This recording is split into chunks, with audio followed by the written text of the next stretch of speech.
here today with Anshel from More Insights. Hi, Anshel.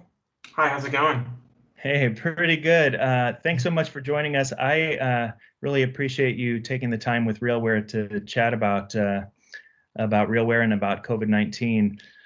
So real quick, I'm wearing the HMT-1 head-mounted wearable device, and it's a hands-free device.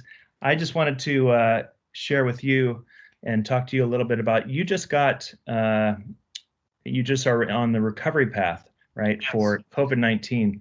Could you share a little bit about your story there? Yeah, I caught it a few weeks ago, and I kind of quickly knew I had it. Had some fun trying to get tested. Eventually got tested and kind of got worse over time. And I ended up going to the hospital for 9 days. And then I came out feeling pretty good. And it's been about a little over a week now that I've been home. And I'm feeling almost 100%.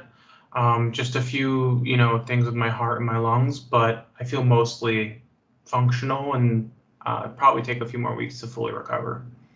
So you had told me earlier on chat that it's a lot different than the flu.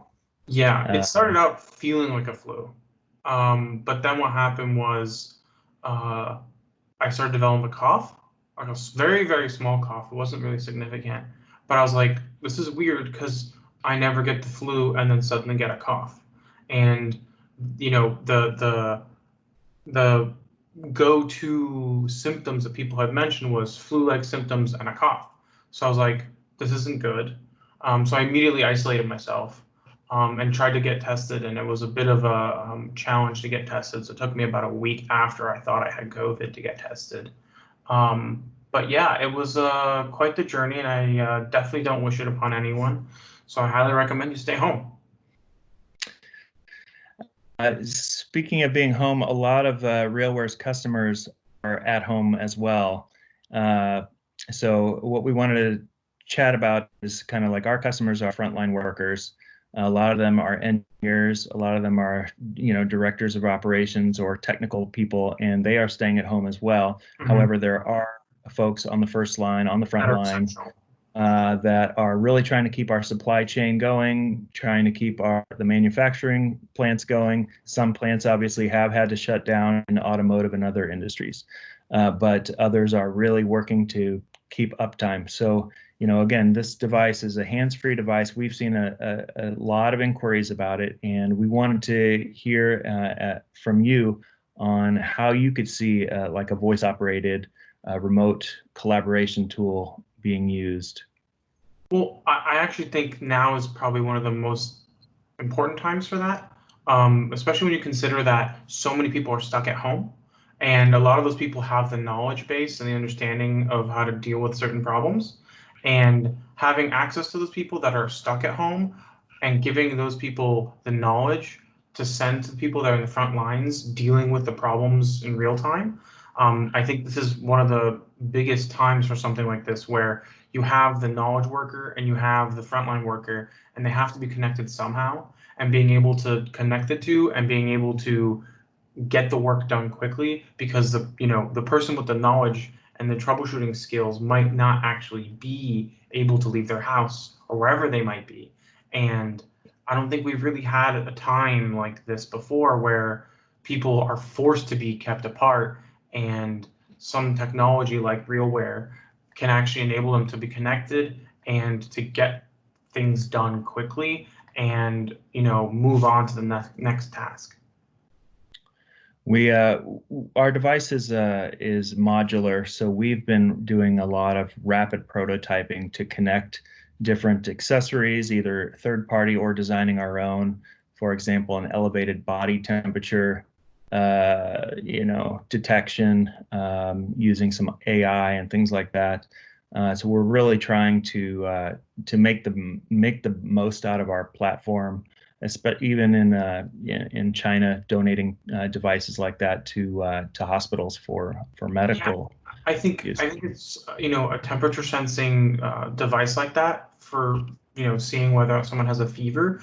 I've seen devices like that deployed in Asia, and I think they're extremely important for hospitals because when I checked into the hospital, they had a security guard whose job it was to ensure that no one enters the building unless they've been screened first.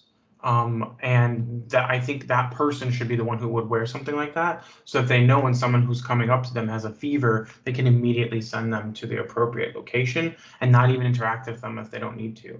I think that these headsets should be important in public places. It's a bit difficult in certain places like the US where privacy concerns are a little bit more, relevant. But I think even then, I think police should be armed with tools to protect themselves and the public, because I think someone with a fever shouldn't be in public. And I know that in Asia, a lot of restaurants didn't close, but they were checking people's fever at the door. So I think having something like that is definitely something valuable and should be the first line of defense. And yeah, and then the other use case is this idea of remote collaboration. RealWear has several over 100 remote collaboration partners that essentially these apps can be loaded onto the device. We recently formed a partnership with Microsoft. Microsoft Teams is now available in public preview on the RealWear device. For first-line workers, anyone that has an Office 365, license and has access to Teams can now download that. What kind of like communication, you talked about, do you see the Microsoft partnership as opening up some more opportunities for the first-line workers to get access? Absolutely. Communications. I think especially with the consideration that other platforms are not as secure. And a lot of people will most likely be moving over to Teams if they don't already have it. I think there's a lot of opportunities for both frontline medical workers and frontline supply workers and stockers and things like that. Because COVID is still in my mind. So I'm thinking about what if a nurse who's already in the room and is already wearing PPE can convey information to someone who's not in the room that doesn't need to be added risk. Because when they were taking care of me, they were not visiting my room as much as they needed to because they were trying to minimize the risk that they took on by being in the same room as me. So I think minimizing interaction, minimizing the amount of people that are exposed, I think is going to be really valuable. And judging by what I see, I don't think wearing that headset would necessarily impair someone's ability to wear PPE. Obviously, would have to be disinfected every time it was taken out of a room. But I could totally see that working with PPE with a shield.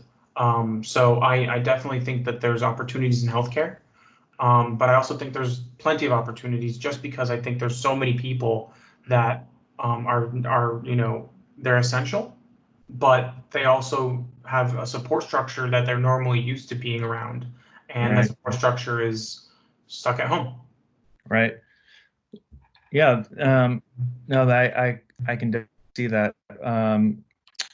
So yeah, I wanna thank you for your insights on this, and we will definitely continue keep monitor of our website inbound traffic, and we're essentially 24/7 responding to requests from all over the globe, all different use cases for this platform, because essentially it's a no contact, zero touch solution, so that you can communicate without touching a hard surface of a phone to do FaceTime and things like that, which is, we're not yet in the containment area globally yet.